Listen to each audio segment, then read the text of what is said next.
ஸ்ரீமதே ராமானுஜாய நமஹ. குடதிசை முடியை வைத்து குணதிசை பாதம் நீட்டி வடதிசை பின்பு காட்டி தென்திசை இலங்கை நோக்கி கடல் நிறக் கடவுளெந்தை அரவணைத் துயிலுமா கண்டு உடலெனக் குறுகுமாலோ என் செய்கேன் உலகத்தீரே என்ன திருமாலையின் 19ஆம் பாசுரத்திலே திருவனந்தாழ்வான் மீது திருக்கண் வளர்ந்தருளுகின்ற பெரிய பெருமாளது திவ்யமான வடிவழகில் ஈடுபட்டு தன்னுடைய உடலானது உருகுகின்றது.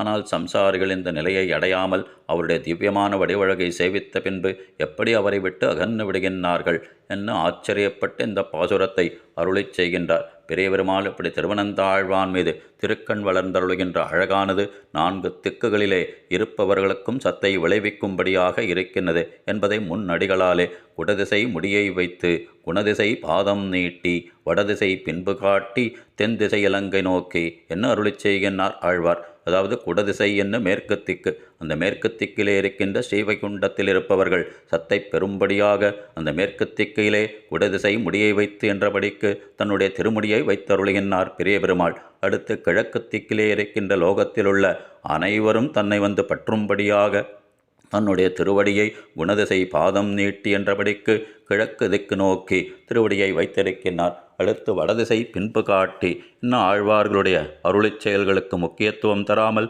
வடமொழி வேதங்களையே பின்பற்றுபவர்களான வடக்கு திக்கில் இருப்பவர்களெல்லாம் சத்தை பெறும்படியாக வடதிசை பின்பு காட்டி தன்னுடைய பின்னழகை அவர்களுக்கு காண்பித்து கொண்டு அவர்களும் சத்தை பெறும்படியாக தென் திசை இலங்கை நோக்கி இன்னும் விபீக்ஷணாழ்வானை குளிரக் கடாட்சிக்கும் வண்ணம் தென் திசை இலங்கை நோக்கி அன்பொடு தென் திசை நோக்கி பள்ளி கொள்ளும் மணியரங்கத்தம்மான் என்ன குலசேகர ஆழ்வார் தானும் அருளிச் செய்கின்றாரை.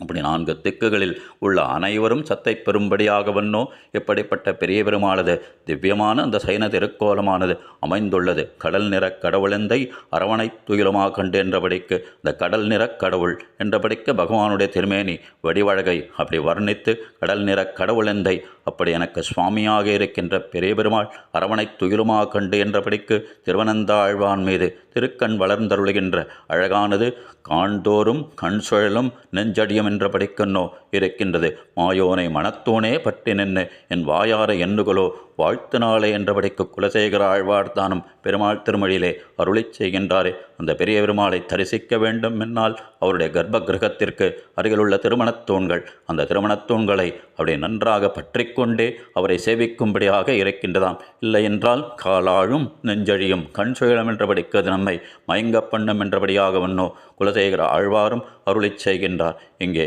தொண்டடிப்படி ஆழ்வாரும் கடல் நிறக் கடவுளெந்தை அரவணைத் துயிலுமா கண்டு உடலெனக்கு உருகுமாலோ என்றபடிக்கு அந்த பெரிய பெருமாளது இப்படிப்பட்ட திவ்யமான வடிவழகானது தன்னுடைய உடலை உருக்குகின்றது என்று அருளிச் செய்து சம்சாரிகளுக்கு இந்த நிலை ஏற்படாமல் இருக்கின்ற நிலை என்ன ஆச்சரியப்பட்ட பாசுரத்தை அருளிச் செய்கின்றார் ஆழ்வார் எம்பெருமானார். ஜியர் திருவடிகளே சரணம்.